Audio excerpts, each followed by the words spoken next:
to the big British castle. It's time for Adam and Joe to broadcast on the radio. There'll be some music and some random talking in between, and then eventually the whole thing will just end. Black Squadron! Always catch the beginning of the show. Black Squadron don't want to miss a thing. That's not the way Black Squadron roll. Went to bed at a reasonable hour. Gotta be sharp on Saturday morning. That's the secret of the Squadron's power. Black Squadron! Good morning, Black Squadron. You are the elite listening force. The faithful, the few of the few, the best of the few. The poo... What? The what of the what? The few of the poo? No, the poo of the few?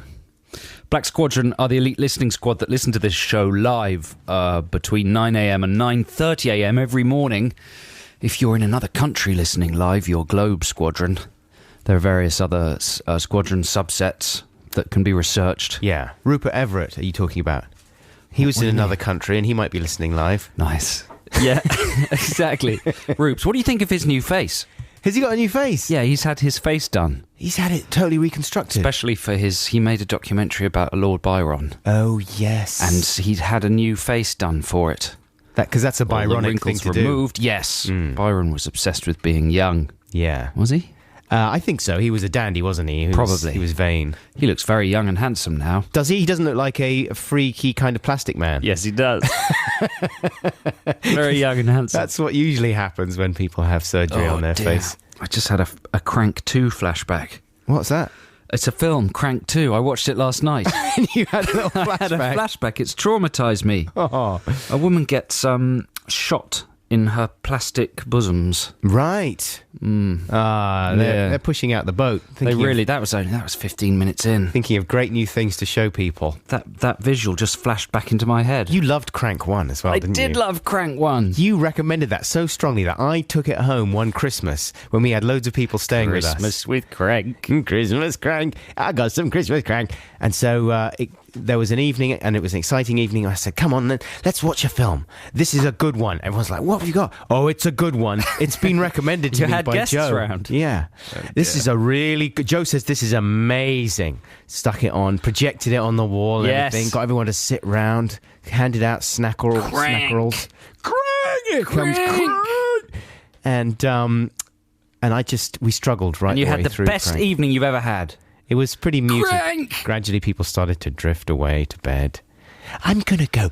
I'm quite tired. I'll see you tomorrow. Well, that was a lovely day. Thanks very It's much. like screening it in an old people's home. You bunch of crotchety old granddads. Crank's the future! If you're not into Crank, then you might as well give up on culture. Yeah. Crank's the new beginning. Have you new got set of standards. Have you got a message for Black Squadron? Not only have I got a message, I've got a command. Yeah. Black Squadron, you're about to be issued your command. Remember, if you don't carry out this command, you can consider yourself summarily ejected from the squadron. You can kick yourself out of your own front door. Yeah. So we're going to play a record. Just before the record, we're going to give you the command that you have to undertake. Is the record standing by? Okay, Black Squadron, here's your command. Proceed as quickly as possible to a mirror. Look at yourself in it. Slap yourself round the face and shout, "Snap out of it!" Largest amount of pots, pans and kitchen implements ever used at once on a pop record. Did you know that? That was Kiss of Life by Friendly Fires. You invented that fact, though, didn't you? Yeah. That was an invented fact. We should have an invented fact jingle We'd on be this playing show. it round the clock. That was an invented fact. That was based on spurious guesswork. Could be the other jingle. Yeah. Kiss of Life by Friendly Fires is the song we just played. Friendly Fires are presenting a show on Six Music this Sunday as part of our month of Mercuries. And they didn't win anything at the Mercuries, I'm afraid to say. But that hasn't stopped them, putting their chin up, jutting their chin out and saying, never mind, there's always next year. There's always the chance we might get a Mercury nom next year. Who won the Mercury nom last year? Well, the big Mercury winners were Elbow, weren't they? Ah, were they? And this year it was Speech to Bell. I mean, Elbow was sort of well established before they won the Mercury. So there's no question of them fading from view the way some people who have won the Mercury Prize in the past have done. Have they really? Do some people consider it as a bit of a kiss of death? Well, it's a poisoned chalice for some people, isn't it? Who was the guy? Ronnie Size and his Represent. Right, you don't really want approbation from above, do you, if you're a rebellious pop type? No, exactly. You don't want to be form prefect or You the don't head want to boy. be stroked by the head boy. You want no. to be at the back of the bus flicking Certainly. V's. Well done, Speech to Bell. Well done. All the chaps think you've done a brilliant job on your album. Gobbing in the street is the best gobbing in the school. Well done with your phlegmy bits. You're a naughty chap, and we think that's great. Top marks. Here's a prize and a cheque to go with. We've given up trying to get everybody to speak proper. From now on, the whole school gonna speak not proper. And you're going to be the leader of them. Wicked well done. Grib it. Gribbit, listen, I'm not going to dress the same way as you, just so you know, or behave like you, or actually listen to the records you're making, but good job, there's the cheque. I want people to think I'm cool like you. Stand next to you, give you a prize. Look at me, disco dancing. Speech to Bell, come round for dinner with me. That's what the head of the Mercury. It's a little song he sung just backstage after he'd given her the prize. You know, the people that decide the Mercury Prize, the nominees and the winners, are nothing like that. Freddie Mercury. It's nothing to do with Freddie Mercury. They're all young, intelligent, groovy people. Nothing like the way we've just characterised It's another them. made-up fact. It's another made-up fact. See, we just have to have that as a music bed, basically, not a jingle. Now, can you hear that I've got a cold? Yeah, listeners, Adam came in today looking very under the weather with a terrible cold. Yeah. I've got And some... you're doing very well done coming in. Got some medicated tissues. Well, I wasn't sure if I should come in because, Really? you know, a few months back, it was a big deal. Like on the news, it was like, well, if you've got a cold, should you go into work? And the consensus was no, you shouldn't, because it's putting your co-workers at risk of the pandemic. But then I thought the pandemic's over a little. You just flinched because Well, I did, because you shouted. said that very loud, and I suddenly had a sort of medical flash You were frame. right. I should have covered my mouth with I could my... see the disease molecules flying through the air towards I'm me. covering my mouth with a medicated tissue I now. had a macro flash. Is that better? Yeah, that's better. Keep talking. If I carry on talking Very like rustly that... because of the beard. Right. I can't do that. It's ridiculous. But no, I did wonder if I should come in. But then on the other hand, the good thing about having a cold is that it does give a special quality to your voice, right? A special kind of a timbre. Yeah, no, it's good. It's sounding good. I sound a bit like the lady. Who's the lady that does the sort of trails before our show starts? Can you play that thing? The sexy bored one. The sexy one. She says everything the same way. I'm so bored. Here and she is. Sexy. Six Music. Today from 2, John 2. Holmes. Yeah. From midday, Liz Kershaw. What? And now, And it's now- Adam and Who Joe. cares? She just talks like that. Stuff them down the all toilet. the time. Who Listen, cares? darling, I'm going to the shops. Do you want anything? Actually, hang on. Tonight. What? Half price. Fish fingers. Yeah. Yeah. Do you want fish fingers for tea? Okay, that's what we'll have. Do you want potatoes or broccoli? It's 7:15. Or both. The bill. What's I don't know why she extended it there. I think she got stuck. Also, folks, we've got Song Wars coming up. We failed to tease that so far. 15 minutes into the show. We're going to do that maybe between 10 and 10:30. Maybe give them their first outings, or before that, maybe before 10. Who knows? Nobody knows. Nobody knows. But in the We've got next quarter of an hour, sorry to interrupt you right. there, Joe, we're going to do Retro Text the Nation. We're going to be wrapping up our business from last week's Text the Nation, which was our cinema manifesto. That's going to happen in the next 15 minutes, maybe even in the next link. Wow. Or after a couple of tracks. Here's a free play for you right now, and this is getting into the spirit of our Song Wars battle, which was all about baths, right? Yes. We've done bath songs for you, which you can hear after 10 o'clock on the show. So this is the first of a couple of specially themed free plays from Nice. me. This is Aphex Twin with Analog Bubble Bath. I like to listen to Adam and Joe, but I listen to the podcast, not the live show. I used to feel acute frustration, cause I couldn't join in with Text the Nation.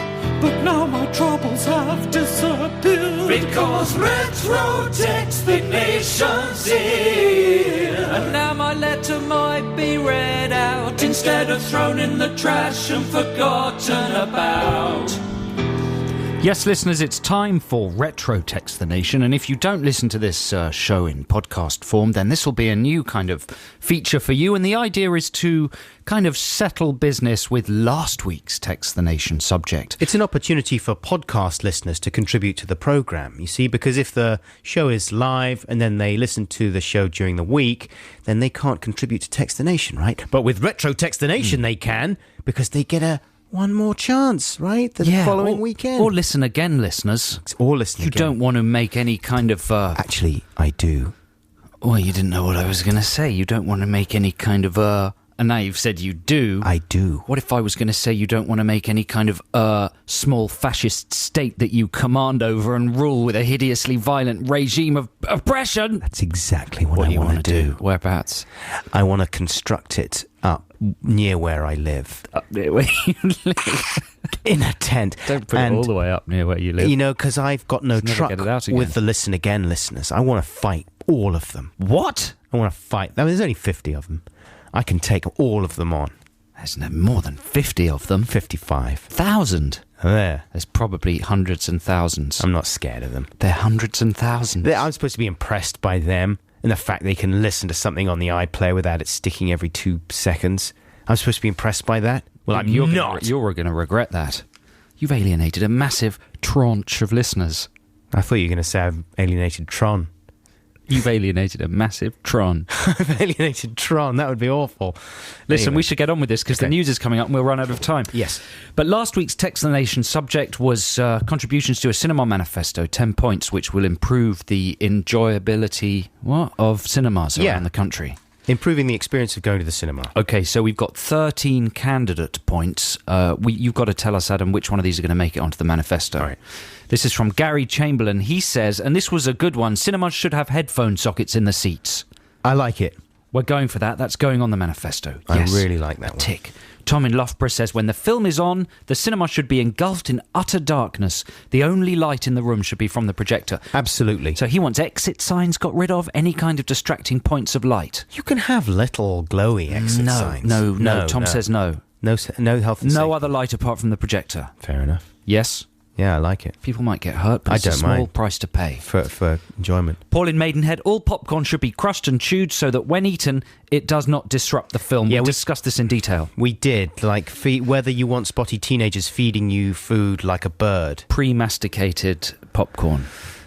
Is there any way we could just get attractive people to do it? Sexy people. Then I would really go for the idea. Like the shop Abercrombie & Fitch apparently only employs really sexy staff. Did you read about that? They've got in trouble for discrimination. Allegedly. Allegedly. Yeah. So it would be a bit like that. Right. Sexy discrimination. So you'd prefer like a sexy staff member. You'd Yeah. eat masticated food from a sexy staff member. Duh. All right. That's a no-brainer. I'd do it. That's in. It's in. It's yeah. point number 3. Point number 4. Seats should be magnetised to stop people going to the toilet more than once, said Dave and Mike, even if this involves inserting metal into their buttocks. You know, this is a Say fun Adam and idea. Joe. It's a fun idea, but I'm not it's going impractical. for it. It's totally impractical to insert metal into the buttocks. Just quickly, I'd say it can be done. That kind of quick surgery is practiced by the NHS all the time now. No. Plus, I like going to the loo.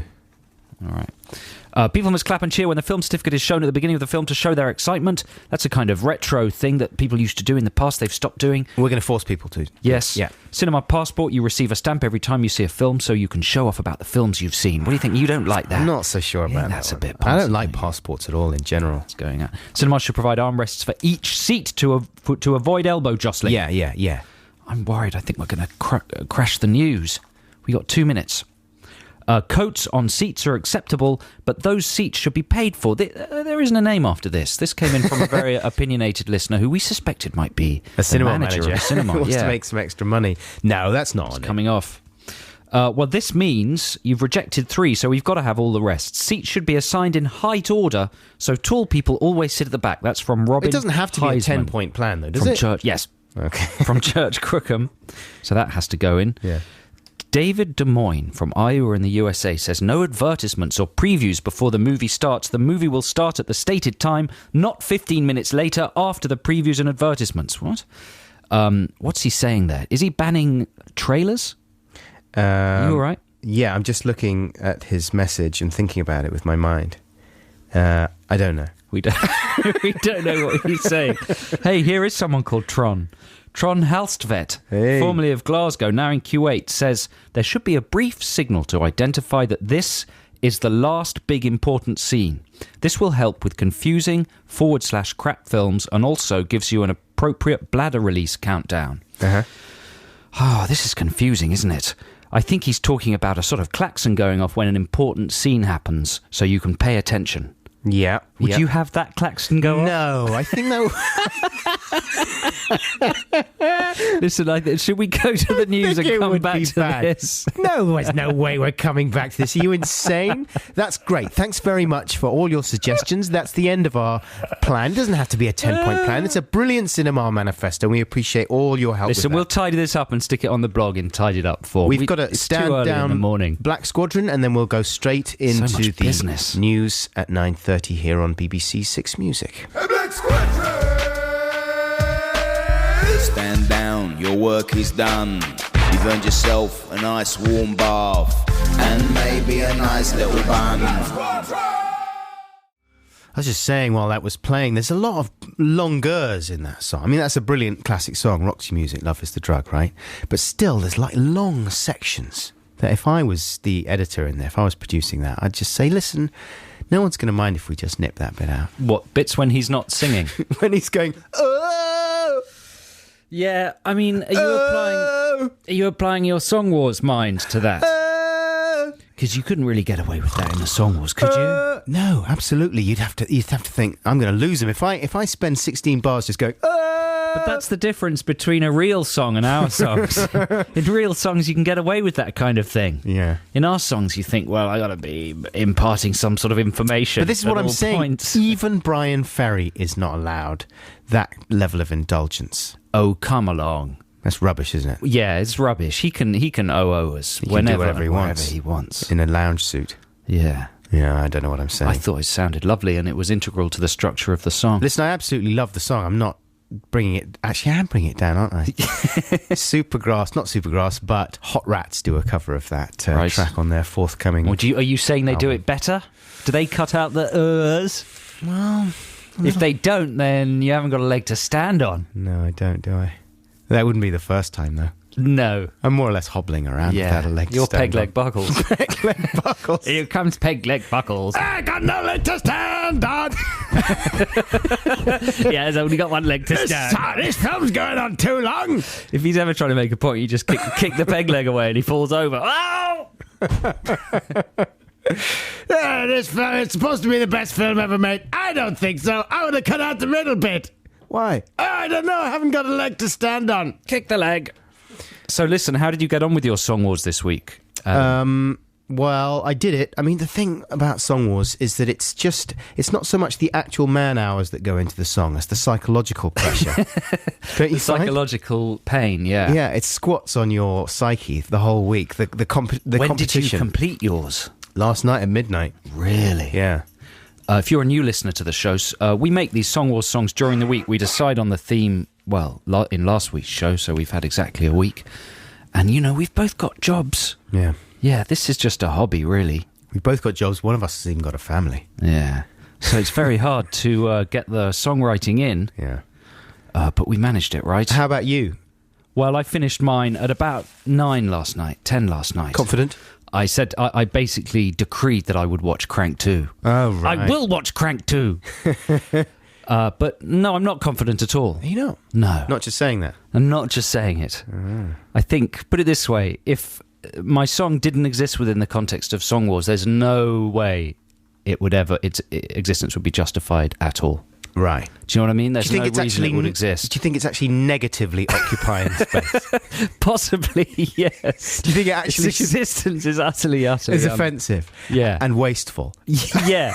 It's a waste of my time. It's a waste of time on the programme. It's thematically a waste. I think it's destructive towards the subjects that are mentioned in it. How could we get rid of it? Like you'd have to get rid of, first of all, In you'd the have to Hadron Collider. I don't know. You'd have to do some kind of antimatter thing you to have to get rid of, first of all, you get rid of all the files. You have to have some kind of Eternal Sunshine of the Spotless Mind style mind wipe to get rid of any tune that might be in there. And then something would go wrong and I'd be trapped in the song or something. Yeah. Anyway, you can find out whether that level of alarm is justified after 10 o'clock when we unveil our Song Wars songs about baths. But right now, here's some real music. This is La Rue with her crazy hair and a track called I'm Not Your Toy. Yeah. That's La Rue with Sound of the 80s. I'm Not Your Toy. Do you think if that was released in the 80s, it would chart? Do you think if that was released in... Like, when were Yazoo number one with Only You? Was that 82 or something? 81, 82, yeah. Do you think if La Rue was up against Yazoo La Rue, she would win it? It's a very, very good question. Or do you think she would be, completely overwhelmed by the purity and, genuine novelty of 80s plink-plonk music?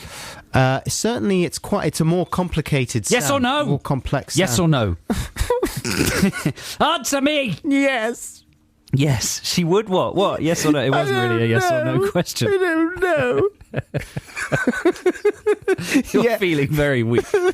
Poor old man. I've got a cold. I've run out of medicated Count tissues. Buckules is under the weather. I just got like a small pack of You know medicated what, Count tissues. I Buckules? should have got a big one. You do a brilliant cold and flu advert. Yeah. In your cape, like Count Dracula, but you're Count Buckules. Right. And you've got a cold. Uh-huh. And I keep sneezing on my victims. Yes, exactly. And they're going, oh, that's disgusting. I'm going to drink. Excuse me. People love vampires in cold and flu adverts. Yeah. And then you take the remedy and it's fine. And then you suck a lady's blood out of her neck. I just thought of a revolting spin on it.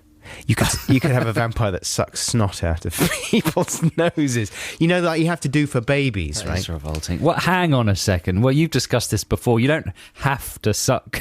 What do you do then? How snot. do you get snot out of a baby's nose? Is that what you do? Yes. What, you put your mouth over it? In the olden days, you would just put your mouth over it and suck it. You've done it. No, now they've got tubes. They've got Really? there's tubes kind of like bongs. I don't know if you've ever come across a bong. It's easy.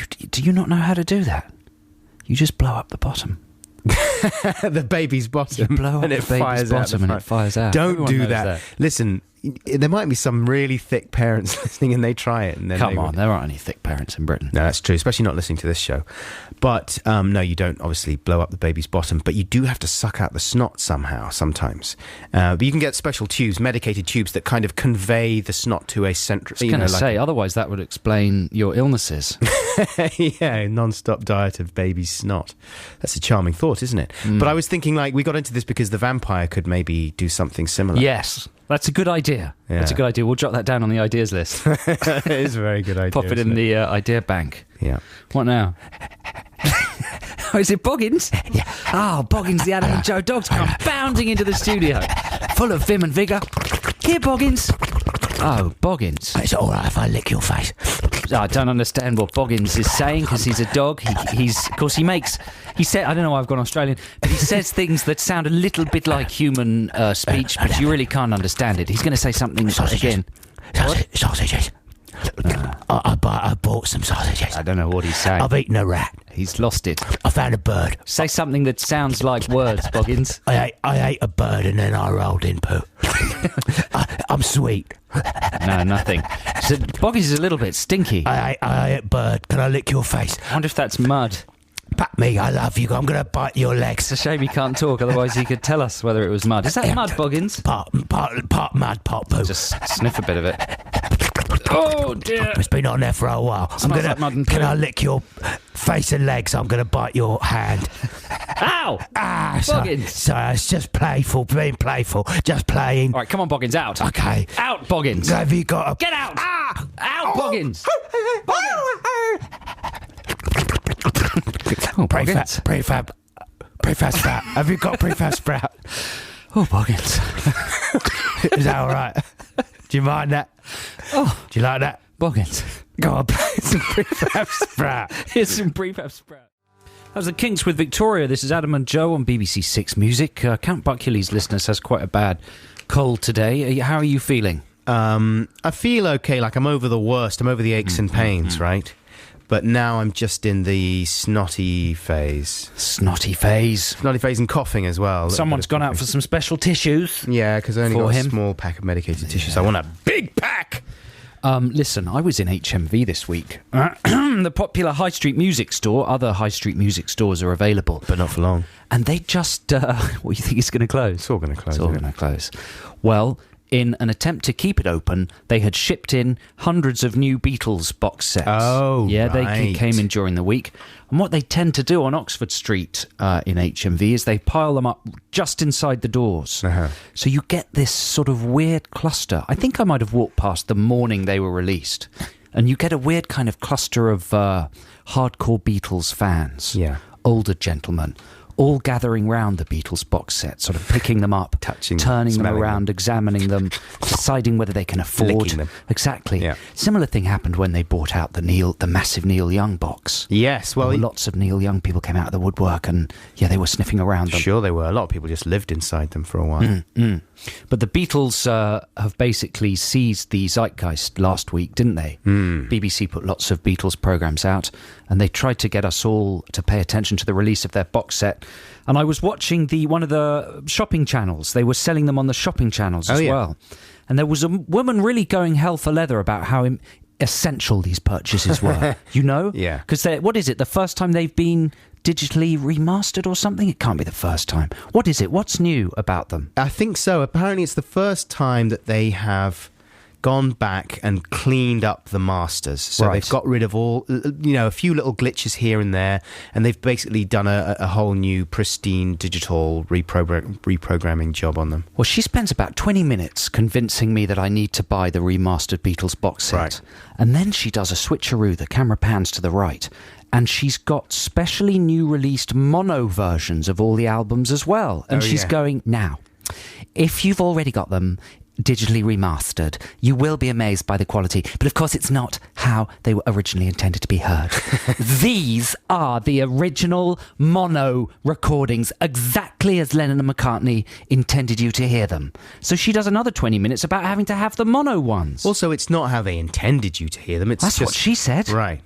It's just how they happened to come out with the technology that was available at the time. I'm isn't confused. I'm not going to buy either, but I don't know which one to buy. I don't know if I would be... I don't really care about buying the new remastered ones, I must say. Because I've got them, and then I've read lots of articles about, the bass range is much more impressive now, and they've fixed the dropout on She Said in the, 2 minutes 58 or whatever it was.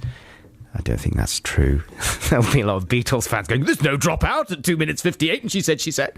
But, that kind of thing, I'm not fussed. I got used to the versions that came out when they came out originally, and the ones I bought on CD the first time around when they were available, and that's the ones I like. It's confusing, isn't it? Because if it was a film, you kind of want the sound to be remastered, but you don't really want the picture to be messed with. Did you ever have You want it as clear as possible, but you don't want it, retouched. No. Or added to or anything, do you? Yeah, but in the movies are way ahead of the record business in that respect. I mean, directors have been messing with their work for years. Haven't They led the way. They really did. And you think it's only just beginning with the music industry. If you imagine, the level of fiddling that, say, Steven Spielberg did with E.T., if you applied that to an album like Hunky High-level Dory, fiddling. you know what I mean? If someone like Bowie went back and started doing that level of fiddling on any one Has of his anyone ever done that? classic 70s albums. Tweaking lyrics. Yeah. Adding a little solo here. That would be outrageous. Has anyone ever done that? No, because it would be pointless. I think we should do it for Song Wars. You reckon? Yeah, I think we should remaster some tracks. Isn't that a good idea for Song Wars? Yeah, I guess. We could take the original and add to it. Uh-huh.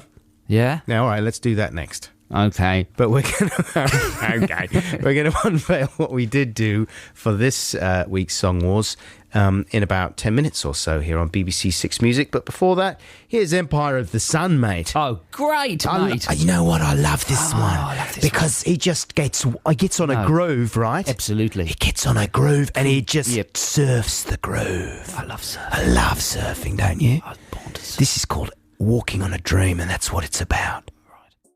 It's about what happens when you walk on a dream, mate. So you're having a dream, right? Terribly fragile. And you have the dream and you're asleep. You're having a dream. You can't have a waking dream. Yeah. There has to be when you're asleep. And then you start walking on it. Right. And it's nice. It feels nice because it's a nice, soft dream. Yeah. But then what if it's a nightmare? Oh, mate. and you fall through the dream. What a nightmare. Your foot gets stuck in the dream and you can't carry on walking. You trip over on the dream. You hurt your elbow on maybe the corner of the dream. Oh, I'd have to sue the dream. Exactly. Have you been injured in a dream? Have you tripped or fallen in a dream while you were walking? Contact. Who? Who do I contact? You contact the people that done that song, Empire of the Sun. Contact Empire of the Sun. They're dream lawyers. Yeah. Are they? Yes. Well, they tell deal, me, mate. They did. Yes, Or is they it- deal or- with or all is- the litigation is this a joke? to do with. No, it's not a joke. You're trying to mess with my mind? I'm not trying to mess with your mind, mate. Don't lie to It's me, not mate. a joke. Don't understand It lies. was I'm about very walking gullible. on dreams. Will you listen to me? I'm trying to explain. It's about they deal with dreams. Walking on them, Mate, you know they what? deal with dream litigation, All right. and they dream construction. You know that they've got to be properly Mate. built, otherwise you mate, can't walk on it. I'm mate, exhausted now. You've mate. exhausted me, mate. Get your surfboard Yeah, and go do a bit of surfing. I will. 'Cause you are really wound I'm up. totally racked up now. You've ratcheted me right up in there. Go and surf, mate. I am going to go. It's the and only surf, thing that'll mate. cure it. Yeah. Meanwhile, what are you going to do? I'm going to... That was obviously a cue for you to say, meanwhile, I'm going to launch Text the Nation. Yeah, but I'm not the one who made up the subject, so I can't. I didn't make it. Come on, let's just do the jingle. Text the nation. Text the nation. What if I don't want to? Text the nation. But I'm using email. Is that a problem? It doesn't matter, text. Yes, listeners, it's Text the Nation time here on the Adam and Joe radio show on BBC Six Music. This is the part of the show where we give you a theme, a talk topic, Yeah. a chat point, and you contribute your opinions and reactions via our text number, which is 64046. Correct? Yeah, or you could email us if you're listening to this show during the week as well. Then you have to email us. You can't text us. And the email is adamandjoe.sixmusic@bbc.co.uk. Now, we're going to keep the explanation or the setup for Text the Nation this week very brief, right? This is going to be the briefest of all the setups. Names for body parts, right? Like it. Pet names for body parts. What, you mean you might give them a name like a person? Like Alfred? Or John Thomas? Maybe you might. Yeah, I mean, the obvious place to start is in the groinal zone, right? And that's by no means where we should remain. I would like to make it perfectly clear. In fact, we would like you, if you can, to tell us about the other names for the other body parts that you have. Don't just stay in the... Underwear area. in the Congo there. Underwear area. Yeah. Because that's no good. But while we are in that area... In the Congo? Yeah. Like in... Isn't it shaped that way? The Congo? I don't know. I don't know what I'm talking about. So, like, for example, with children especially, you know, when you're a little chap, your mum refers to your little chap, gives it a special name, right? Mm-hmm. Why are you looking worried? I'm just trying to think. What was your one? I don't know. I'm trying to think. Well, my mum is from Chile, right? So she used a Spanish word, pirulo. Right. What does she- that mean? Well, the actual literal translation happens to be knob. But it's like, you know, for a button or a dial, that kind of thing. But she applied it across the language barrier to A us. button or a knob? Yeah, in a sort of endearing way. A dial. Pirulo. And I think that was the only one that... Extraordinary inhalation of breath. Having a breakdown. It's because that's all I've got. That's all That's there all right. is. It's okay. That's all there is for textilation. Just that one word. Say it again. Pirulo. P-I-R-U-L-O. Well, having encouraged people to stay out of the Congo, your one example is very I know. Congo central. I'm hoping that Say it other again. Pirulo. Pirola. That's nice. You're hoping that other people will have little pet names Yeah. for areas of their body. Areas I mean, of their body. The Congo area is a place where you need to have non-rude names. So I think that people are more likely to have made-up names for, dangerous areas. I guess I'm thinking Congo because it's sort of dark and jungly, right? Does anyone, name their hands or their arms or their legs or their neebles? Now you put it like that. What, neebles? Neebles? It's like weebles. Yeah. Tootsies. Your tootsies. Of course. Now we're back. Now we're rolling. Come on. Now we're back on track with tootsies. It's going to be Sony nomination time again soon. It's going to be good. So text in your alternative names for your body parts to 64046. This is good, man. This is going to really come around. We've got our doubts about this, but give it. Here's how it might work, right? Just to travel you into the future a little bit. Dan in Clapham says that he calls his elbow Garvey, Guy Garvey. That's an example of a good one we might get in. Yeah. But you made that one up, obviously. You haven't had much time to think. No. Listeners have got lots of time to think. Exactly. So there we go. Give your ideas to us in texts via 64046 or the email adamandjoe.6music@bbc.co.uk. We're going to do Song Wars very soon. Yeah. Right? That's proper content. This is a feature that we've worked out. It's all pre-prepared. Yeah. So it's all going to be fine. That's why everything else is so ropey, because all the energy's gone into the wars. Exactly. Here's Blur with Girls and Boys. It's time for Song Wars, the war of the songs. A couple of tunes by a couple of prongs. Which will you vote for? Which one is the best? We're putting our songs to the listener test, so check it out. I mean, that's like a LaRue song right there. It is, isn't it? Yeah. It's too rich, though, to be LaRue. If she was doing her harmonies on there, that could be her next single. That's true. And it's just the jingle for this segment, which is called Song Wars. Pretty self-explanatory. Joe and I have composed songs on a theme. We've made the songs ourselves, such as they are. And we're going to flip a coin now to see which one goes first. But Joe, tell the listeners once again what the theme was this week. The theme was bath time. We had a listener suggest it, didn't we? James, the producer, are you totally on your toes, ready with the name of that listener? No. We're all a bit sluggish Can't this remember. week. Sorry about that. He was name-checked last week. I think it was a gentleman. Yeah. But he wanted a song for his bath time periods to make it nice for him to go to the bath. So is that what you've done? Well, I mean, he could listen to this song conceivably that I've done while he is in the bath. But your song's about bath time. Yeah, it is about... Well, my song specifically is about cleaning up a dirty girl. Is it? Yeah. That sounds good. You know? What's yours about? Well, mine is a kind of song about David Bowie having a bath. Is it? Yeah. I was thinking about doing that. Well, not only were you thinking about it, but I mentioned it on was air. suggested, yeah. So why... So I think part of my brain thought that was the task. That was stuck in my head. See. Bowie having a bath. So, yeah. Bowie bath. Good one. Well, we're going to flip a coin right now and see who goes first. It was Rufus Blacklock was the gentleman's name. Well done, James. He was the guy that came up with this theme. Thanks a lot, Rufus. It was a good theme, I thought. Good theme. Yeah. Well done, Rufus. Well done. So, call it. What do you... I'll go for heads. If it's heads, I'll play mine first. Heads to go first. I kind of want to go first, just to get it over with. It is tails. Tails. Not looking good for the cornballs. So cornballs goes second. Yeah, you go first. Here is my song. I won't introduce it any more than to say it's called Special Bath.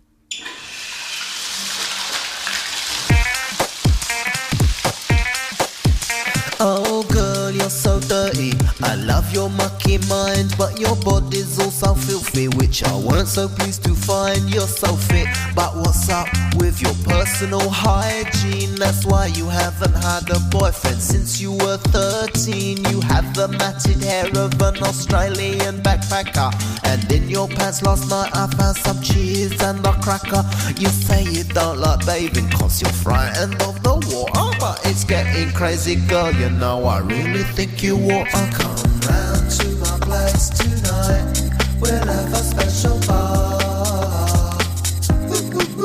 Stop smelling like a vagrant and take the fragrant bath. I've got some candles, some petals, some radox and some matey and some badass. So lower your badass into the bubbles and the but you'll get used to it the way I had to do. With the smell from your shoes, just take it slow. When the pain from the scalding subsides, it's nice. Sit at the end where the taps are, baby, that's my advice. It's more convenient, you know. I'll take the boring end, cause I'm your special bar friend. Come round to my place tonight, we'll have a special bar. I want you looking like Jamelia, not Rory McGrath. There we are. You see, it's not so bad, is it? It's nice. There's just a couple of rules you need to know before we go on. You might presume that heavy petting in the bath is fun, but it's uncomfortable and makes it hard to get the cleaning done. And perhaps you think that with the bubble bath you're safe to let one go, but trust me, that's not how it works. And when the bubbles burst, oh no. And finally you may believe that a tinkle in the bath is tops, but if I detect extra warmth I'll call the cops. Seriously. Come round to my place tonight, we'll have a special bar. Stop smelling like a vagrant and take the fragrant part. I wanna rock with you, lady woman, if you know what I mean. But there's gonna be no rocking unless you're really keen. And right now I'm afraid you smell. Ooh, what happened at the end there? There's the water coming out of the plug. That's extraordinary. I'm very jealous of your vocoder technology there. It's not vocoder, mate. What have you got going on there? It's pitch. What's it called? Pitch shift. Magic tuning. What is it? Is that a bit of software? You just you on GarageBand. You just go into the tuning thing, and you can shift the. You can do auto the pitch. You're auto tuning separate segments of the same like phrase that you've sung. No. You just apply auto tune to the vocal track. No. Yeah, simple as that. Do that. I mean, that's another one we could do because a lot of R&B has that sound on it now. Everyone has it. Kanye did a whole album with that, didn't he? Yeah. Loads of crazy. people. Everyone does that. So I thought, way past. Well done. Thanks very much. I think that's good. I think you might have blown mine out of the water. Bit of two-step. Production-wise. You reckon? Yeah, mine's much more pedestrian. We better get it out of the way. This is just a song. This is actually the song that Bowie sings when he's having a bath. Is it? Yeah. I mean, I know that sounds like a lie. So this is Bowie in the bath? But it's not. This is the song he sings when he's having a bath. What's it called, this song? It's called Bath Time for Bowie, of course. Yeah, here it is.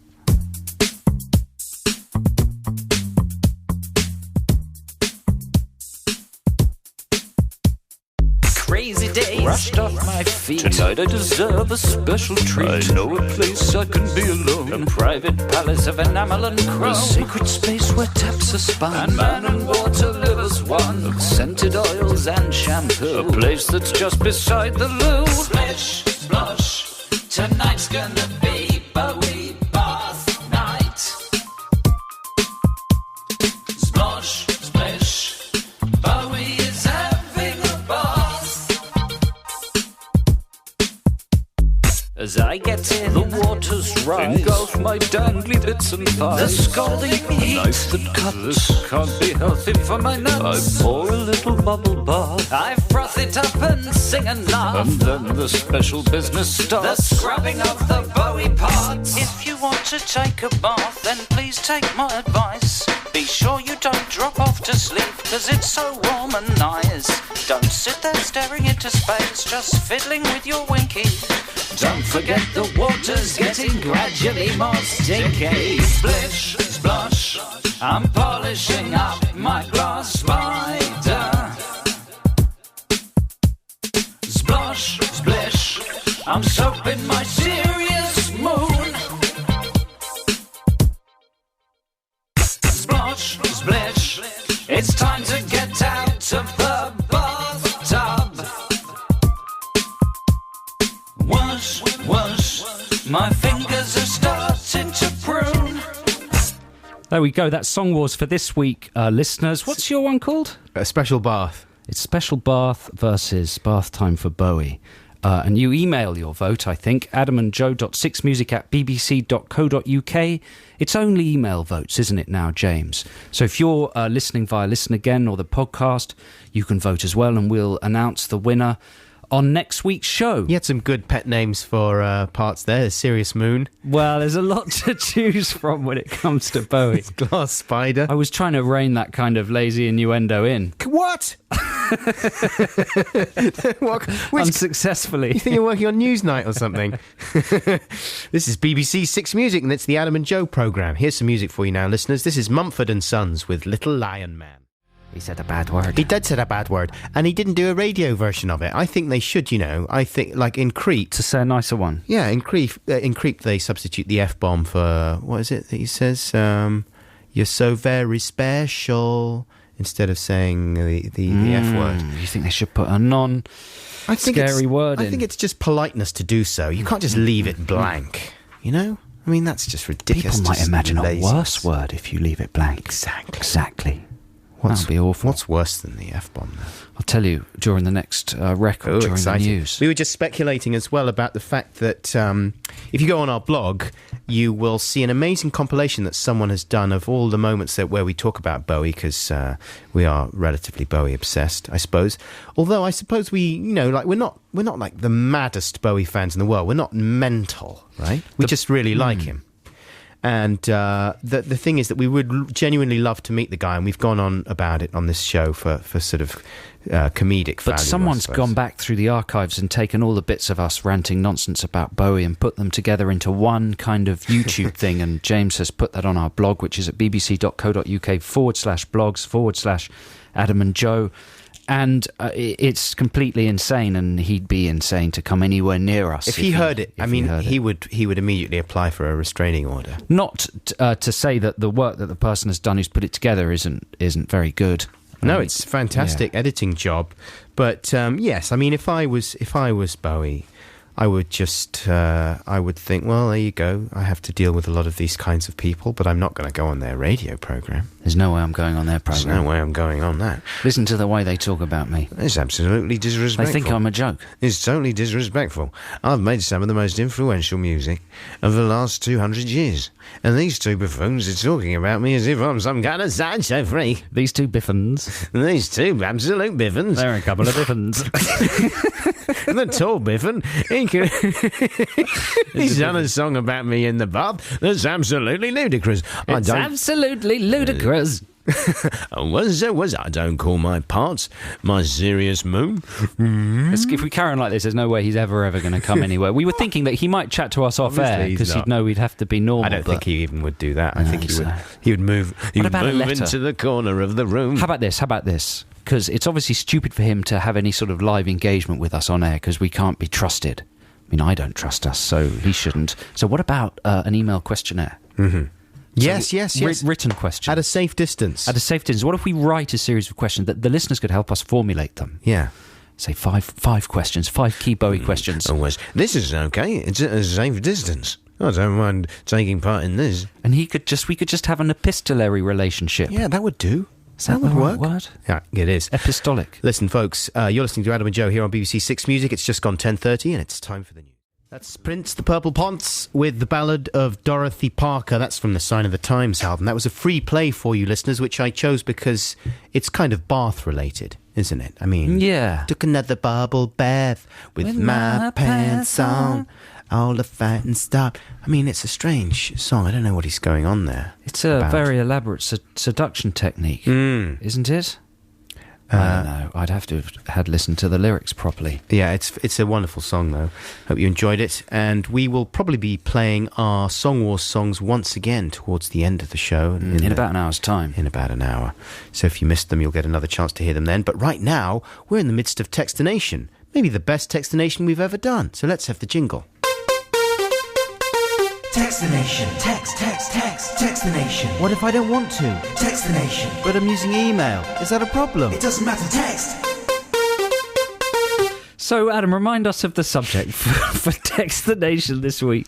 Well, Joe, it's very simple. It's we're just talking about pet names that you have for various body parts. You used your voiceover voice for the beginning of that sentence, and it really did make a little bit of my brain sort of think that you knew what you were talking about. Lifted it a little bit, You didn't had it? authority. I saw Arthur Smith last night doing a gig, or at least I was listening to him over the tannoy. He was on after me. I did a gig in Greenwich. Right. And one of the things he was saying was he's fed up when morning DJs sound all perky. And he said, you know, I'd like to hear a DJ that sounds the way you really feel in the morning. Like, oh, God, it's so early.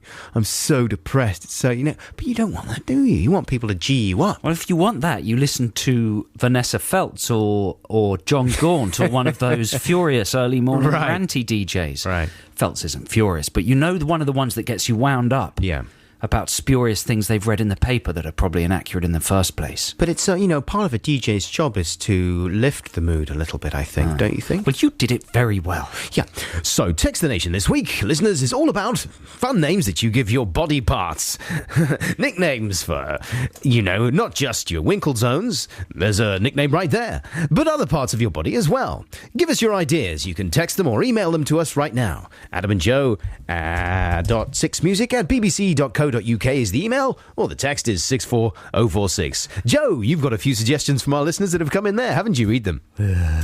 Here's one from Alex in London, and this hasn't been officially given to me. I just happen to have spotted this on the text readout board.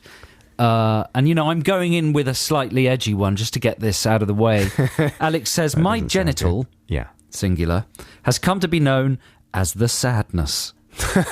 I tried to name my testicles Michael and Bubbles, but it hasn't caught on. Can you help? Mickey Bubbles. Well, hopefully, Alex, we will be able to help because we're going to be offering a lot of suggestions for alternative names for body parts. Here's one from an anonymous texter who says, my boyfriend calls my boobs, open inverted commas, the guys. The right one is Guy 1 and the left is Guy 2. Not Guy Ritchie. No. That's very bald and basic, isn't it? You have Guy Garvey and Guy Ritchie. Both those suggestions are better, but it's just the guys. The guys. That's a nice name for them. Do you think? Yeah, what about, do you use any pet names? I think it lacks imagination. I'm not saying necessarily for your partner, but just maybe your mother. No, I don't know. For my mother's what? Breasts. I don't know. I'm sorry. I'm sorry. That's all right. Dirty pillows. Let's move on. What about that? Have you ever heard them referred to as dirty pillows? Yeah, that's in a film, isn't it? Isn't it? Is it Evil in War or something? It's some kind of kid that's been brought up in a repressed atmosphere. And, I'm sure it's from something, and she doesn't want anyone to touch her in those places. Off my dirty pillows. Get off my dirty pillows. If you know where that reference originally came from. Maybe. I've got it in my... Maybe it's Witness. No, it's not Witness. Dirty pillows. No, Mr. Henderson, you're touching my dirty pillows. My dirty pillows. Here's one from PJ in Liverpool. I call my mum's left ankle George and her right ankle Mildred. I just don't believe that. No. Why would you? Because why would you? In what would be the situation point? would you be referring to it? Unless pick these out, Charlotte. You pick these out, right? I'm looking at Charlotte now.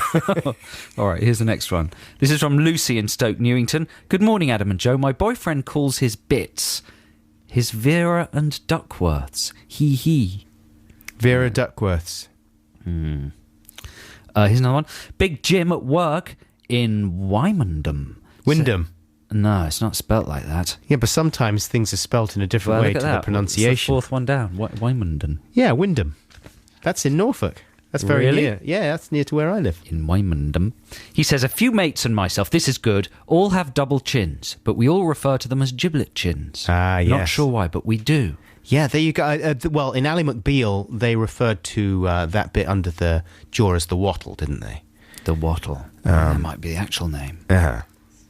Has it got something to do with what a turkey has? Yes, exactly. So when you grow up and your skin starts sagging all over the shop, that's the other thing, is once you pass 40 and your body starts betraying you. Your in body all kinds starts betraying you. Come on, your body's absolutely betraying you as well, isn't it? Maybe. Well, everyone's body betrays them a little bit. And once you're past 40, the chances that you're going to get betrayed go up considerably. And the wattle is one of the first things you get, isn't it? The skin starts sagging around there. That's if it hasn't... George Lucas, he's the king of the wattle, right? Yes, he's got a hell of a wattle. I mean, he's got all kinds of... He keeps snacks and stuff tucked away in that wattle. Wymondham. You can't believe that something is spelled so Why differently. would you spell it like that if Have it's you never seen, Wyndham? the Chumleys and the Fanshaws? Didn't you? Do you remember that dance company? The Right. Chol Mondeleys and the Featherstone That's Hoffs. different. It's like when someone's called Owen, Yeah. and then their name is spelt in some amazingly elaborate Welsh manner. Eogin or something. Yeah, like Jorgen... What was he called on the X Queeg. Factor? Queeg, yeah. Eogin Queeg. You're absolutely bowled over by that, aren't you? You can't believe Wymondham. I've got to go there and talk to them about it. There's another place after the nearby. show. There's another place very near Wymondham that's spelt Costessi, and it's pronounced Cossi. So you can really get a lot of egg on your face with that one, let me tell you. Joe, this is a great textination, and we're going to come back to it later on in the programme. So just hold your horses there, and we're going to play some more great music for the listeners right now on Six Music. Here's Bat for Lashes with Sleep Alone. Lovely Natasha Khan, Bat for Lashes with Sleep Alone, here on BBC's Six Music. This is Adam and Joe. How you doing, listeners? Lovely to have you along this Saturday afternoon. How are you doing, Joe? I'm all right. Yeah, I'm fine. Yeah, good. I've got a bit of a cold. Sorry about that, listeners. I was thinking the other day that you and I, Adam and me, went to school together. Yeah. And we used to have Saturday morning school. That's true. Do you remember that? Yeah, sure. So one way or another, you and I have seen each other on Saturday mornings. A lot more than most friends, you reckon? I mean, what has it been now? 25 years? Something like that. 27 even. A long time. Yeah, we met when we were 12. That's Every Saturday morning. 28 years, mate. That's got to be some kind of scientific sort of anomaly, hasn't it? Yes. I mean, I've probably spent more Saturdays, way more Saturdays with you than with my wife or anyone else in my life. Psychologists must be able to do something with that, mustn't they? Well, I'm thinking we could profit from this somehow. How on earth could you profit from that? I don't know. Somehow, we got to be able to make money out of it. You get somehow. some kind of radio show. We could, couldn't we? Yeah, we could get paid. Is that what you're thinking? Would we? Sure. No one ever would. Here's a free play. This is Griff Rhys-Jones, the popular BBC presenter, and this song is called Lonesome Words. Is he the guy that used to be in Super Furry Animals? Yeah. Is Mel Smith also in Super Furry Animals? Yes. Oh. That's the Maytals with Monkey Man. Is that just the Maytals on their own without the Toots? Toots was in there as well, wasn't he? Toots in there. That was Toots and the Maytals then with Monkey Man. This is Adam and Joe on BBC Six Maybe Music. Toots wasn't involved. Oh, no. In which case the Maytals will be absolutely furious. Why is everyone always going on about Toots? You know, we did stuff without Toots sometimes. When we play Toots and the Maytals, it usually says Toots and the Maytals, and that just said the Maytals. So let's go with that. The castle wouldn't get something like that wrong, would it? I don't think so. Listen, a moment ago we were talking about dirty pillows. Mm-hmm.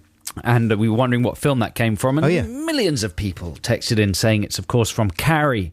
Is it? Piper Laurie's character says it to Sissy Spacek, the mum to the daughter. She says, where is it? Somebody's quoted it. I can see your dirty pillows, says Carrie's mum. They're called breasts, Mama. That's right. Says Carrie. But am I right in thinking that it's a literary reference, though? Did someone else use the phrase dirty pillows before that in a book, or was that coined for Carrie? I think it's Chaucerian. Was it?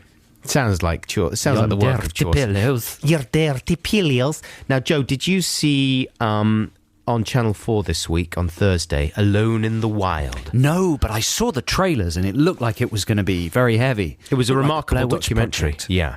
Ed Wardle is the name of the guy. I don't know who he is, right? Have you ever heard of Ed Wardle? No. He's a Scottish man, and he looks a little bit like Fran Healy from Travis. Like a slightly more roughy-tufty version of Fran from Travis. And he was dropped into the unforgiving Yukon wilderness with just basic provisions and cameras to film himself as he attempted to survive completely alone in the wild. It's a series, right? And I would guess that this guy is a experienced documentary maker himself, because it's very well shot. Like, he's doing it all himself. He's all on his own. I really like that as a format for a doc. So he's totally on his own, but he's got some really creative camera angles, and he does a lot of things where he straps the camera to poles or himself or whatever, so it looks a bit like Scorsese in the bar in Mean Streets every now and again, you know. And so it looks really nice, and I have a few anxieties sometimes about how long it took to construct some of the shots, you know what I mean? Like he does a lot of, there's one bit where he dives into the water off a rock, and you see it from several different angles. Like first of all, you see him on the rock talking into the camera, holding the camera, saying, I've always wanted to do this. I'm just about to dive into the water off this rock. It's amazing.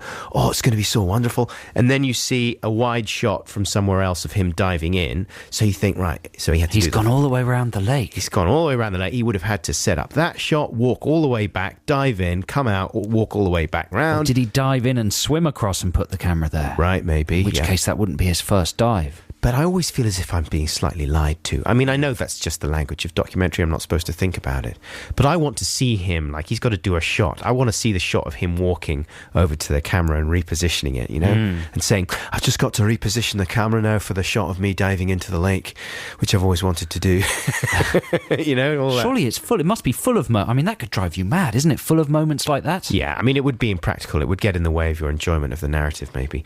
But the thing that really stuck out is and I don't want to sound cynical about it, but the slight pointlessness of the whole thing.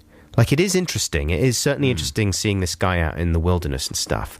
But you always have to come back, or rather he feels he always has to come back to why he's actually doing it. And in those situations, there's really not very much of a reason. What's he doing? What's the objective? Well, just to see if he can survive there for a while. Right. Without being killed by bears. Right. Or breaking his ankle. Right. You know? How far away is he from civilization? He's quite a long way, but he's got a little orange GPS message sending thing, which he has to press every 24 hours. To say that he's alive? To say that he's okay. And has he got a destination? Is he going somewhere, or is he just settling in the same place? No, I don't think so. Here's the blurb that comes with the opening episode. Ed is flown into the Canadian wilderness. As the plane disappears, he's instantly overwhelmed by the realization that he's completely alone. He finds it hard to make decisions, but manages to set up camp. He's frightened and nervous of every sound and movement around him. As the day goes by, it dawns on Ed that the escapist dream is a lot harder than he ever imagined. This is exactly what happens when my girlfriend goes away. Yeah. It's like a description of me home alone. So by day 4, how are you doing? I'm nearly dead. Well, he's in trouble. By day 4, he's only been out there 4 days camping, right? And he's had no bear contact at this point, although he's frightened. Fair enough. But by day 4, he's already falling apart. He sees a plane flying overhead at one stage, right? And he gets his cat. Oh, look, there's a plane flying overhead. And then he starts crying. Does he? I don't know why I'm crying. It's just so shocking to see that plane going over it. It didn't even stop or try and look or anything like that. He's totally falling apart on day 4. He sounds like a bit of a wuss. A tiny bit of a nance. Maybe that's more dramatic, isn't it? A bit of a dress. It's better than putting, for instance, Hardman Jeff Capes in the wilderness. But they should have called it Dress in the Wild then. Lonely Dress in the Wild. Hey, but listen, this is only part 1 of several, right? And I read a trail for next week that says he nearly dies. Well, the other thing is that apparently he genuinely did nearly die. Really? Right? So that makes it better, doesn't it? That makes it more fun. Well, he just at one point he justifies the whole exercise thus: "This is doing something extraordinary. I'm going to learn a whole load. There may be a life-changing experience in this, and that'll be good. I want to fill my life with extraordinary things, extraordinary adventures, extraordinary learning situations. I want to do extraordinary things all the time, and I think that if I do them, then my life will be exciting and vital and worth living." Is it too late, and is he too far away to find him and punch him? But that's his whole justification. He just wants to do, and he must be about early 40s, I would say. And all he wants to do is just extraordinary things. Do you know what he'll discover? What? He'll discover that it's actually nice at home. That's the thing, isn't it? That's always what everyone learns. Also, you'll get used to it, and after a while he'll think, like, I want to go to the extraordinary toilet in like an extraordinarily comfortable lav and things like that. Anyway. Wanting to catch up on telly. It was enjoyable, though. I'll certainly be tuning in next week. Thursdays, 9 p.m, Channel 4, Alone in the Wild. This is Camera Obscura right now with Let's Get Out of This Country. Joe of TV's Adam and Joe show has which surname? Stick at it, Joe. They'll remember your name one of these days. Cornish. That was the mighty Coldplay with Strawberry Swing. No idea what that was about. Were you listening to the lyrics? No, I wasn't listening to it at all, to be honest. I was preparing some Text the Nation entries, but... It sounded nice, though, but I wasn't really concentrating on thematically what he was banging on about. Strawberry Swing. I mean, They've gone all impractical. township as well. Did we talk about this last week? Oh, yes. Was like it this record? The that very sparked that best off? was the Township record, wasn't it? Featuring the guy from Vampire Weekend. Right, but was that Coldplay? No, that was the very best. So this is another band jumping on the whole Graceland. Well, they did by it. Paul Simon bandwagon. I guess so. That was Eno they're working with there, though. Really? Yeah. I see Eno jumping on another bandwagon. He was one of the first people to do all that mixing up. He manufactures the bandwagons, cross-pollination. doesn't he? Yeah, he's the bandwagon man. He does the wheels and stuff. Yeah. He does wonky wheels. Do you think he invented South African music? Do you think he went on holiday there, like very, very... Pretty sure when he was very young. He invented South Africa. Did he? He found it and he set it up. Juxtaposed a couple of words. Yeah, he got some cards out there and started reading them out to the locals, and that was how South Africa was born. He's not responsible for the bad parts. Of course not. The apartheid and stuff like that. That's when Eno was off the job. Text the Nation time now. Sorry, do you have something else? No. Let's have the jingle. Text the Nation. Text the Nation. What if I don't want to? Text the Nation. But I'm using email. Is that a problem? It doesn't matter, text.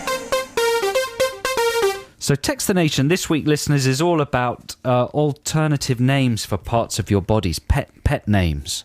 Parts of your Cankles. body. Have you heard the phrase cankles? Yes, I have. That's a lady thing, is it? Is that in Sex and the City or something like that? Is it? What is it when your ankles get like all rough and nasty? No, it's when you're... No, Charlotte knows. Look, she's shaking her It's head. when there's What no is it? difference between your calves and your ankles. They kind of merge into one. Ah, cankles. You get cankles. Wow. It does sound like what you said earlier, doesn't it? Like rough skin deposits.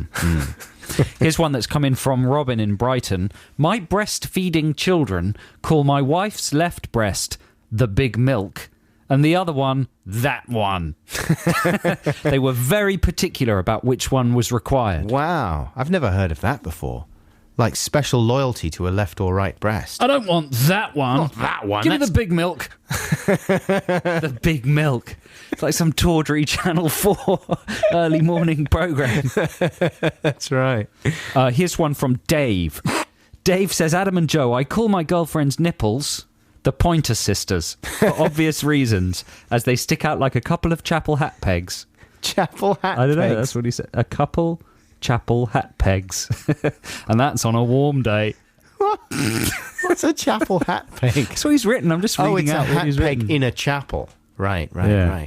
But why a chapel? On a cold particularly? day, she could take someone's eye out. Have they got particularly big pegs in chapels? Chapel hat peg. Yeah, it's very descriptive. Well done, Dave. Thank you. Here's one from Mark in Birmingham. My 7-year-old son, James, calls his nipples, armpits and testicles his underpips. Underpips? He calls all of them his underpips. Whoa. That's not very specific, though. You've got to narrow it down. No, not very in later useful, life. is it? If he hurts one of those and just refers to it as the underpips, the first aid people are going to be very confused. My underpips. Here's one from Lou in Bury St Edmunds. Morning, Adam and Joe. My friend's little girl started to ask what her girl bits were called. Her mum helpfully said, "You can call it what you like, darling," to which her little girl replied, "Harry Potter!"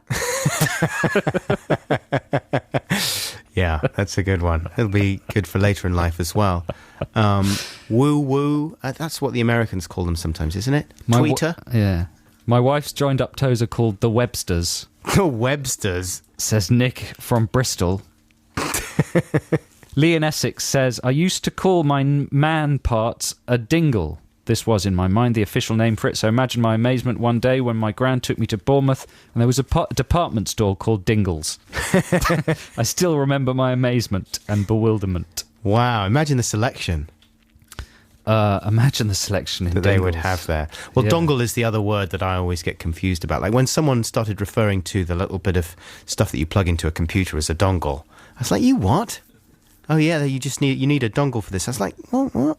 A dongle? What are you talking about? My dongle? David Armstrong in West Sussex says, I call my buttocks my bumgo drums. Bumgo drums, because my mother used to play them like bongos when I was a small child. Ah, that's a fun game. Really? Yes, playing the buttocks of a small child. Have you not done that? Not when your mother's in the Thompson Twins. It's got to be your own child, that's the thing. And she pulls you on stage. Like 10 times a week. Lana Curry was her name. Yeah. What are you talking about Alana Curry for? Because she takes the child on stage and plays his buttocks as bongos. I'm going to play the bumgo drums now. Don't worry, listeners and audience members. This is my own child. You have to do it with your own child. You really switched around there. For a moment, you didn't know what I was talking about, and then immediately... I was trying to get into the scene. When we were children, says... Can you not sigh like that before you... Why? Does it sound like I'm bored with what I'm about to read? Sounds like no, I'm not bored at all. I'm excited. It sounded like ennui. I'm gearing myself up. Okay. I was just trying to figure out how to say this person's name. Alice, in Ireland, says, when we were children, my mother taught us to call our girl paraphernalia our Tutti Frutti. You can imagine my surprise when I saw Tutti Frutti flavoured sweets in our local shop.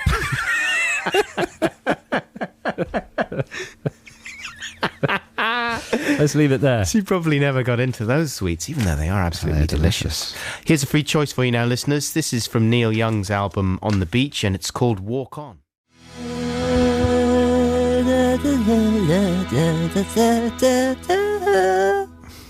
Ruined the end of that song. It wasn't me. That was Lloyd Cole with Rattlesnakes. Correct, that was Lloyd Cole. Adam and Joe here on BBC Six Music. Now, they've more or less finished London. Have they? Yeah, They've been working on it for a while. Yeah, it's nearly finished. It's going to be finished by the end of the month. So in October, you'll be pleased to find the streets are in good order, no roadworks whatsoever. All the cranes gone away. Yeah. All the buildings refurbished. You can drive around wherever you like, no diversions, any of that kind of thing. Were you aware in South London of a lot of roads being dug up over the summer? I certainly am, yeah. My mummy and daddy's house, they've got temporary traffic lights outside their front door. Yeah. And there's no parking because they're digging it all up. Parking nightmare. It's caused chaos. Absolute parking chaos. And things were pretty bad there already as far as parking. Don't get me started. Don't even get me started. The number of confrontations I flipping had with wardens around that neck of the woods. But I was curious about what... I mean, they're installing new water mains is the main thing, right? Flash Warden. I've just thought of a new character, Flash Warden. Flash Warden. Warden's alive. Yeah, he's an adventurous traffic warden from space. But he would be the hero, though. I don't want a heroic traffic warden. It would challenge your preconceptions. I don't want them challenged. All right. Well, you don't need to watch. Okay, I'm not watching Flash Warden. Do you think it's for kids or grown-ups, Flash Warden? For idiots. It's for idiots. I'll tell you who it's you're for. Really jealous of my It's idea. for the Warden community. That's who it's for. Is it? It's an in-house production to make them feel better about themselves. Because morale is so low because they keep having confrontations with enraged customers. It's a kind of little bit of propaganda to pick their spirits up. Yeah. Hey, chaps, come on. Listen, I know it seems tough out there. It's a thankless job you're doing, but it's an important one. And here to pick up your spirits is a new episode of Flash Warden. I'd do the job. It's a really good idea. It's a good idea, certainly. But listen, I was curious about whether they found anything while they were digging up the roads, yes. Like Time Team style. Right. Tony Robinson might come running in and tell them they can't fill the hole up because he's found an old spoon. That kind of thing. I mean, they must have found all manner of treasures. Sounds like I'm being disdainful towards the school of digging. What's it called? Dig school. What's it? Archaeology. I'm not. I think it's brilliant. Yeah, of course it is. Indiana Jones, man. He done it. He's wicked. If he does it, it's got to be cool. He's got like a whip and a hat and stuff. So what's your problem with like dig school, yeah? Yeah. I was thinking, here's a list of things I think they might have found buried beneath the tarmac in London over the summer.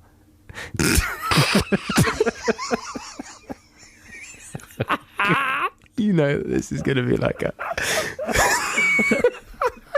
I can't imagine. Go on. A comedy list.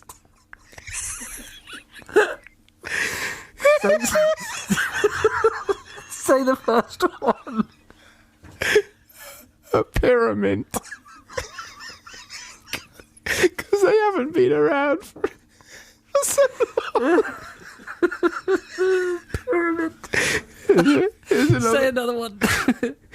Ali Sheedy. Right. She's, yeah. Because she hasn't been around for so long. She doesn't live in London, though. So that would be that's far-fetched. She may have slipped down a manhole when she during was doing a holiday. Promotional for the last... Yeah, for Princess Caribou. How about this? Is she in that? Buried, I don't know. It's Phoebe Cates. Buried beneath the tarmac in London. Here's what they found. Together with Ali Sheedy in a pyramid. Common decency. Oh, of course. Yeah. Well, that goes without saying. In your face, Ken Livingstone. What? Is he still the man? No. You want one more? Yeah. A Tamagotchi. Yes. Oh, an old trendy thing. Yeah. Rejected. That's good. You do one. It's not so easy, is it? What are you doing? That's something else. No, I can't think of one. I need time to prepare. Yeah, you do. All right, I'm going to do one more, and then we're going to go straight into the next men with round of applause. Felix Howard. All right? It's weird. That is a bit weird, isn't it? Sorry about that. There you go. There's your round of applause. That was the next men. This is Adam and Joe here on BBC Six Music. We are going to be playing our Song Wars Bath songs in the next half hour, but right now it's just gone 11:30 and it's time for the news. Sounding fresh as a daisy, Kate Bush with Hounds of Love here on BBC Six Music. This is Adam and Joe, and we are going to give you another chance to hear our extraordinary Song Wars Bath songs. But first, the jingle! It's time for Song Wars, the war of the songs.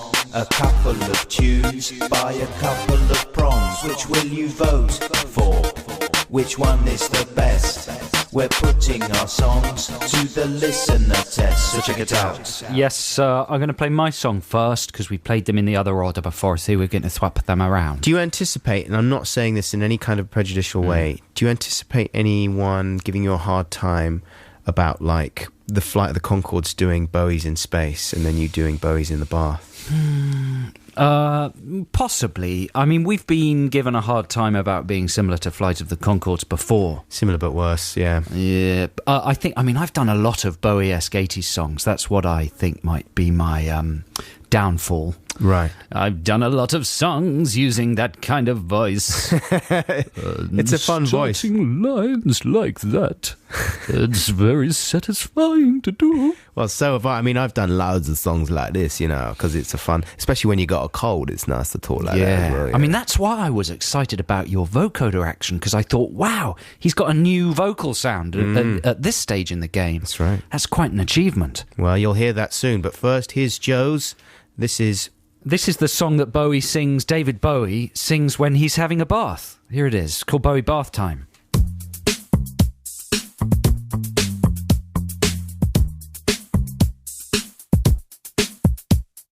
Crazy days rushed off my feet. Tonight I deserve a special treat. I know a place I can be alone. A private palace of enamel and chrome. A sacred space where taps are spun. And man and water live as one. Scented oils and shampoo. A place that's just beside the loo. Splish, splosh. Tonight's gonna be Bowie Bath Night. Splosh, splish. Bowie is having a bath.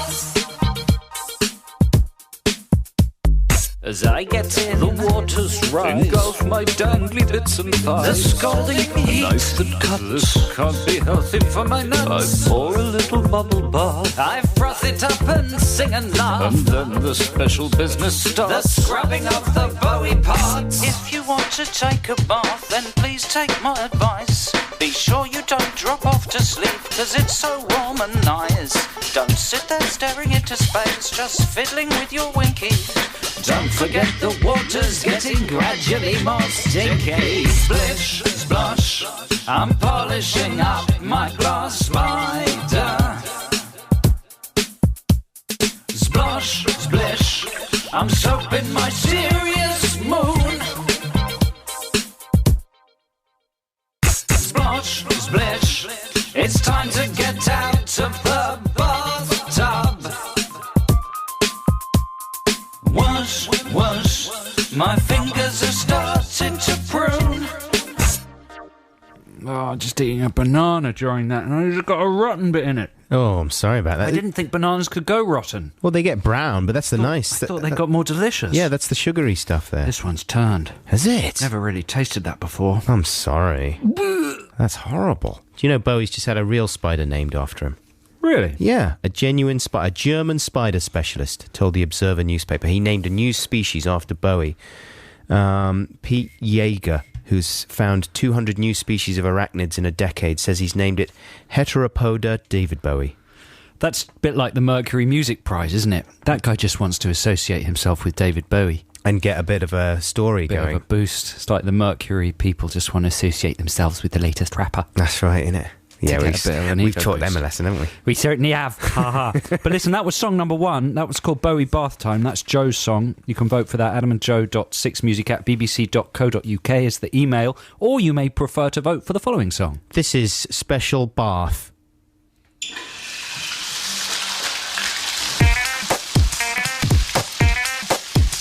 Oh girl, you're so dirty. I love your mucky mind, but your body's also filthy, which I weren't so pleased to find. You're so fit, but what's up with your personal hygiene? That's why you haven't had a boyfriend since you were 13. You have the matted hair of an Australian backpacker, and in your pants last night I found some cheese and a cracker. You say you don't like bathing cause you're frightened of the water, but it's getting crazy, girl. You know I really think you ought to come round to my place tonight. We'll have a special bath. Stop smelling like a vagrant and take the fragrant bath. I've got some candles, some petals, some Radox and some matey and some badass. So lower your badass into the bubbles and the water, which is slightly too hot like you, but you'll get used to it the way I had to do. With the smell from your shoes, just take it slow. When the pain from the scalding subsides, it's nice. Sit at the end where the taps are, baby, that's my advice. It's more convenient, you know. I'll take the boring end, cause I'm your special bath friend. Come round to my place tonight. We'll have a special bath. I want you looking like Jamelia, not Rory McGrath. There we are. You see, it's not so bad, is it? It's nice. There's just a couple of rules you need to know before we go on. You might presume that heavy petting in the bath is fun, but it's uncomfortable and makes it hard to get the cleaning done. And perhaps you think that with the bubble bath you're safe to let one go, but trust me, that's not how it works. And when the bubbles burst, oh no. And finally you may believe that a tinkle in the bath is tops, but if I detect extra warmth I'll call the cops. Come round to my place tonight. We'll have a special bath. Stop smelling like a vagrant and take the fragrant bath. I wanna rock with you, lady woman, if you know what I mean. But there's gonna be no rocking unless you're really clean. And right now I'm afraid you smell. There you go, that's my song, Adam's song, and it's called Special Bath. And you can vote for both those songs up until midnight next Friday. That's right. Just email. Yeah, you have to email your vote, adamandjoe.6music@bbc.co.uk, and we will put them both up on the blog, not so that you can download them, but so that you can listen to them and make sure your vote is fully considered. Yeah, and they'll also be available on the podcast as well. Of course, you can listen to them there in the context of the whole battle. And of course, we'll unveil the winner on next week's show. Very exciting. And play it in full. And the person that wins that, it'll be like the Mercury Music Prize. I'll say that again. James, for the podcast, you can chop that bit out, all right? The live listeners don't mind. It'll be like the Mercury Music Prize. Right? And the winner will just what? Fade away and never be heard again. Oh, you're cussing the Mercury Music Prize Mercury, again. boy. I was joking, right? I'm just joking. Think of all the people that have won the Mercury. The Arctic Monkeys, Pulp. They're not flashing the pants, No. are they? What you said was bullies. Absolute bullos. It was BS. Here, let's play some real music now. This is the Dodos with Fables.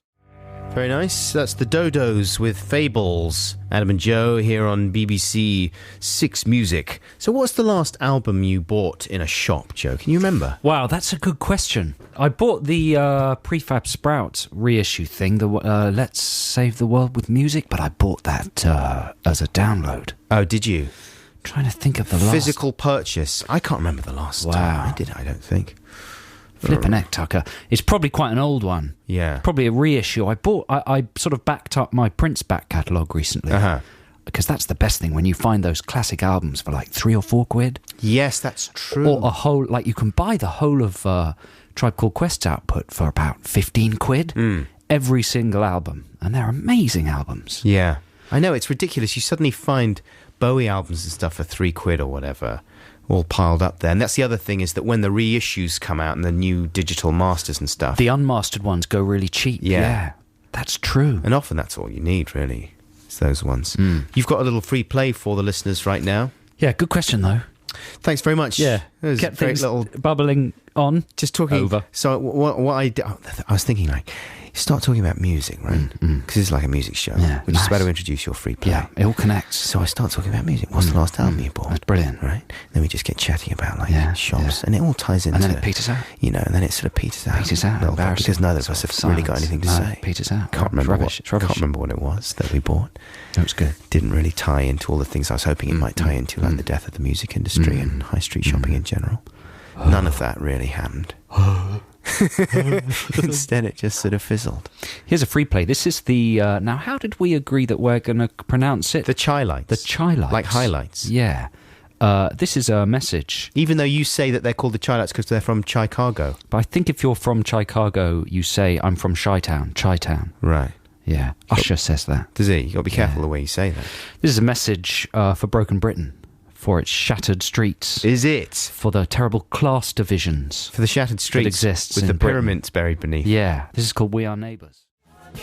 Yeah, we're neighbours, so stop fighting each other. It sounded kind of overdriven, that song. It was sort of topping out because it was so exciting, wasn't it? Yeah. Yeah. It's exactly what's happening. That was the Chilites. With We Are Neighbours. This has been Adam and Joe here on BBC Six Music. Thanks very much for listening, especially if you've listened since 9. Do you think there's anyone who's listened to the whole 3 hours? Maybe someone on a long car journey? A couple of people, maybe. Somebody in hospital? Someone bedridden, yeah. Yeah. Well, we really hope you've enjoyed it. Thanks for sticking with us. It's been a pleasure having you along, and we hope you'll join us at the same time next week. Stay tuned for Liz Kershaw, who's coming up shortly. Don't forget you can check out our blog, bbc.co.uk/blogs/Adam and Joe, and do get in touch during the week via email or via the blog. Yeah, we'd love to hear, we read all your emails and stuff like that, and the more the merrier, so please do get in touch. Right now, here's Hot Chip with Over and Over to play us out. Thanks very much for listening. Take care. I love you. Bye. Bye.